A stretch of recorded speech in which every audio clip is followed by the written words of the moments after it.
So I recently watched a movie called Interstellar, and I found it quite interesting. And basically, it's about a man called Cooper who has to save humanity, and sort of leave his family behind in the process. And yeah, the movie's directed by Christopher Nolan, and yeah, I found it really good. And basically, at the start of the movie, it's basically Cooper um, with his dead wife's father and his two kids called Murphy and Tom. And basically, one day when they're watching a baseball game, then there's a massive sandstorm, and this is because the world is set in the future, and so there's, I guess, the Earth's become a lot more, I guess, polluted, and there's a lot more natural disasters, and so yes, sandstorms are really common, and sort of the contaminated air, and so they sort of need to find a new planet to survive. But yeah, anyway, so basically, when Cooper and his family are watching the baseball game, there's a massive sandstorm, and they have to sort of drive back to their house, and yeah, and sort of take shelter. And um, basically, the Cooper's daughter called Murphy forgets to close her window, and so a lot of sand comes pouring in, and basically the sand comes out as a pattern, and it's sort of in Morse code, and so um, they sort uh, they sort of decode the Morse code, and they manage to see that it's actually coordinates on a map, and so they get out a map and they sort of drive to the location, and it's basically just Cooper wanted to go alone, but Murphy ended up hiding inside some clothes, and she secretly snuck along. But by the time Cooper realized, it was sort of too late. But anyway, Cooper and Murphy managed to reach the location, and it turns out it's actually a secret base where NASA is. But sort of it has to be kept in secret because they're sort of holding a secret mission to sort of save humanity, and if more people found out, then it would sort of, I guess, terrify a lot of people, and it would sort of break the news and a lot of stuff. So it was sort of kept, so it's like really secret, and they before this they didn't know that Cooper was still alive. However, Cooper previously worked for NASA, and they only recently found out that he was still alive, and so they recruited him to become a pilot for the new sort of spaceship that was going to explore planets to see if yeah, they could replace Earth. And so yeah, Cooper also there meets he also meets Dr. Brand, and along with some other fellow researchers and astronauts, and they sort of plan out to go together. They sort of plan out to go together to find other planets. However, when Murphy finds out, and she's really sad, along with his son, and yeah, but basically Murphy's really sad, and when she's in her room, Cooper, sort of just as he's about to leave, he goes and tries to calm her down. However, sort of, it was quite strange that when he was just about to leave, some books came falling down, and yeah, almost as if it was warning him to try and stop him from leaving. But yeah, and then after that, um, and then after that, uh, oh yeah, and he also gives Murphy a watch just before he leaves, so that they can sort of compare times when they come back, and yeah, see the time difference between in space and Earth, and yeah, however, it's actually quite a dangerous mission because he has to sort of leave everything behind, and in space where he's going, it sort of time travels a lot quicker than on Earth, and so by the time he gets back, he will sort of like planned out the way that's planned out. By the time he gets back, he will be the same age as Murphy, and so he leaves and he sets out on the mission, and so they first have to go to Jupiter because there's a wormhole there, and the wormhole sort of leads to other planets that might be habitable, and yeah, the planets that they're going to have sort of already been have sort of they've already sent some astronauts there, so they already have a bit of data on the planets, but they're just going on and seeing and double checking which planets are habitable, because also none of the astronauts have responded back, and so they're not sure whether those old explorers are still alive or not. And so the first planet they visit is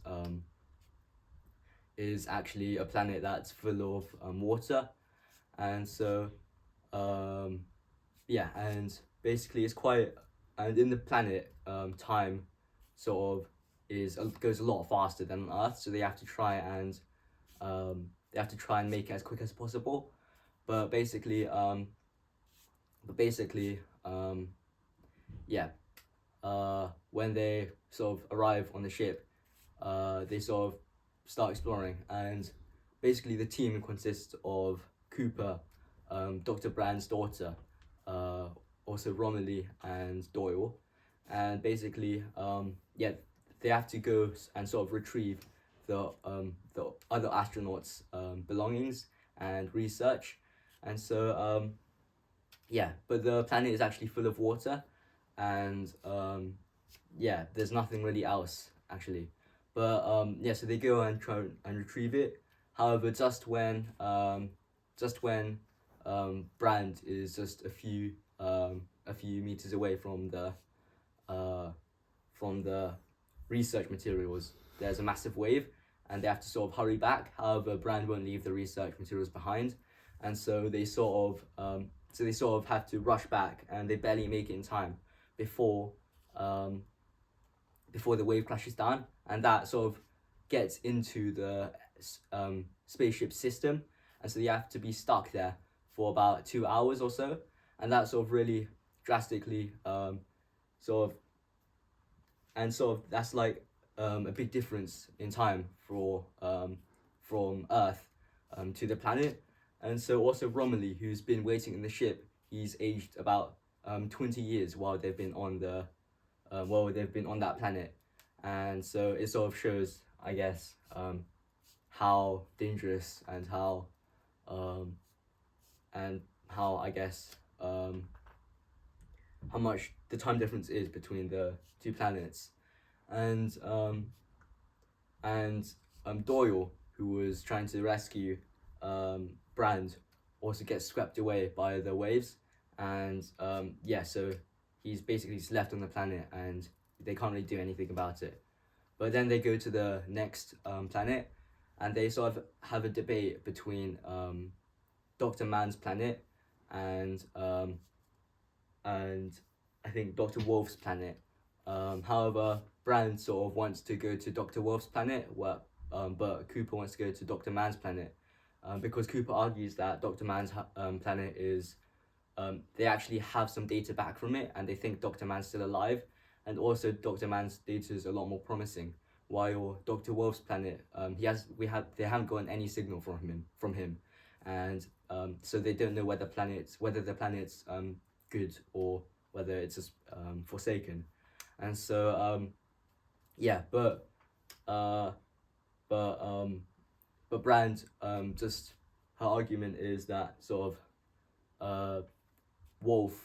Dr. Wolf was sort of her lover, and so sort of like the power of love always finds a way somehow, but they still just somehow go to Dr. Man's planet, and yeah, Dr. Man, when they get to Dr. Man's planet, they find and unseal Dr. Man from a chamber, and he's been sleeping there for quite a long time because he ran out of supplies, and yeah, when they unseal him, he tells the team that the planet's actually really really promising, and even though it was cold at the top, whereas in this picture, he said that below the surface there was actually quite a lot of resources, and it was quite warm actually as well, and so yeah, they sort of are happy with their decision, and so Cooper and Dr. Man are sort of going out on a mission to sort of look for a supply. However, it turns out Dr. Man was lying, and he only and Dr. Man was lying, and he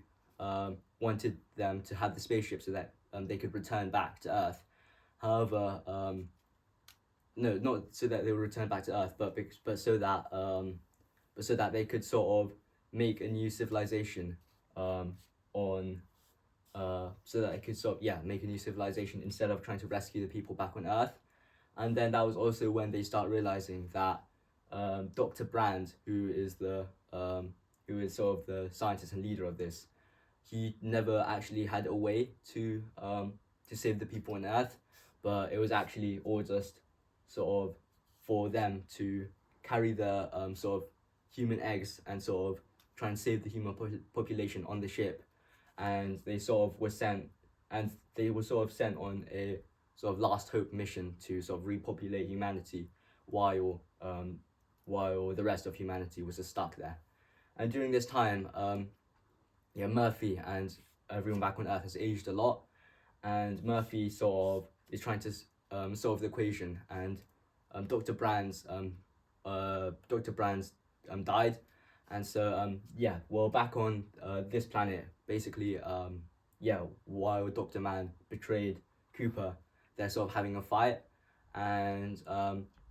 just as Cooper is about to lose oxygen because Dr. Man broke his helmet, so he managed to send a signal, and the people on the ship come to rescue him. However, Romilly is still in the base, and he gets blown up by one of the explosions that Dr. Man set, and then so Romilly just dies, and Cooper and Brand have to sort of carry out the mission by themselves, and so they get on their own spaceship while Dr. Man is on his old spaceship, and they sort of try and dock the spaceship onto the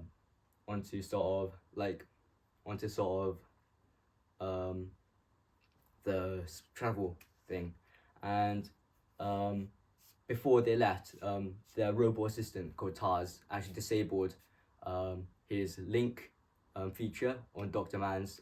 ship, so he can't really dock onto the ship, and so he doesn't really believe Cooper and Brand when they tell him he can't dock, but he still does it anyway, and he ends up blowing the whole ship up.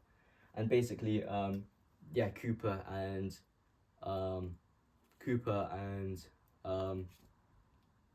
and Brand have to sort of still dock their ship onto the thing, otherwise they're not going to be able to travel anywhere. And so, even though it seemed quite impossible, Cooper managed to do it, and because he's quite a seasoned pilot, and so they are sort of when they're traveling, they get sort of pulled in by a black hole, and because it's quite heavy in there, they have to sort of drop a lot of things,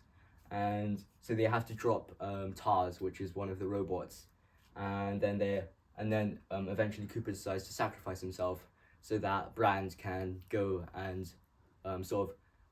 go to the planet where Dr. Wolf is and see if his planet is really habitable or not. And so Cooper sort of drops himself into the black hole, and in the black hole he gets into the fifth dimension, and he sees that it's sort of like and it's sort of in the fifth dimension he travels, he sees Murphy's room, and it's sort of just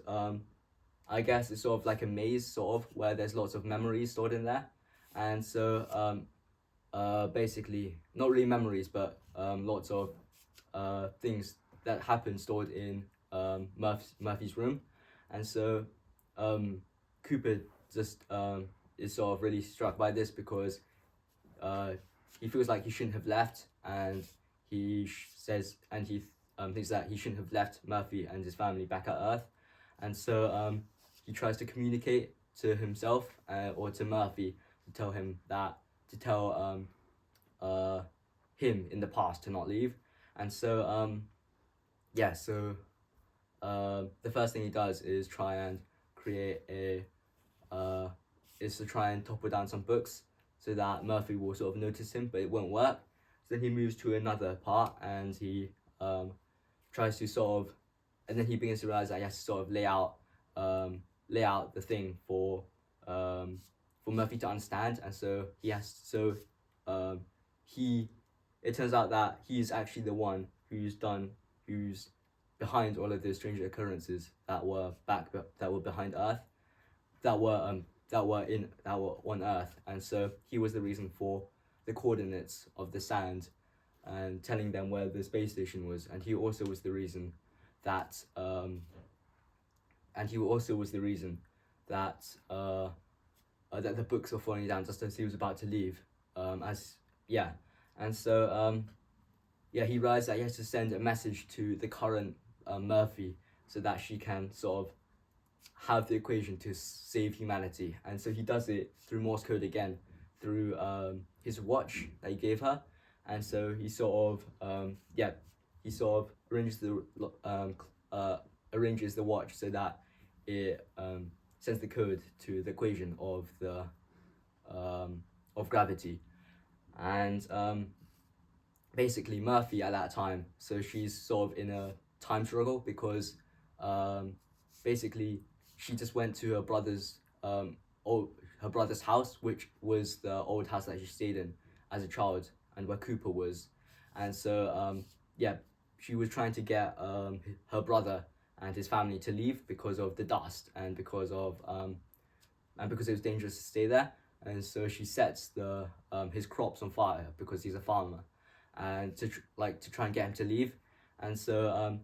by the time he comes back, she knows he'll be really angry, and so she has to sort of leave before he gets back, but she knows that Cooper will try and send her a message, and eventually she does see the message, and she sort of has a moment where she realizes the whole equation, and she figures out how to save humanity with Cooper's help, and Murphy and her brother sort of reunite, and because they know they're going to be saved, and so Cooper's in this black hole, but he eventually sort of faints, and then however he manages to appear at the other side of the wormhole, where on the other side of the wormhole near Jupiter, where they originally went through, and so and some astronauts from the present, from before he left, from the future, sort of find him in drifting in space, and they sort of take him back to one of the space stations where all the humans currently are, and Murphy's really famous now because she sort of solved the equation, but her dad was one of the main reasons she was able to solve it, and at the end of the movie, Cooper sort of sets out to try and save Brand, and to see if the new planet is any good. And I personally think this movie was really good, and I actually learned quite a lot. One of the things I learned was sort of the power of love, and how sort of it can, even though you might be a long distance away, it's still very powerful. Where Cooper was sort of able to communicate to his daughter through the fifth dimension, and how I guess his strong love for her and his family was what sort of enabled him to return. I also found sort of how humans are so adaptable, and how they're so they always explore, like how they didn't just give up and sort of let their race die, but they sort of went out and tried to look for new planets, and even then, even though they didn't find any new planets, they still found another way to move on space stations and survive. I also think it showed me how to be sort of courageous, and to because it obviously took a lot of courage for these people and these astronauts to go off on their own and sort of risk dying and not seeing their families again, in hopes of trying to save humanity and save Earth. And yeah, I think yeah, it was very good. I would recommend it to you if you'd ever watch it. And thank you for listening.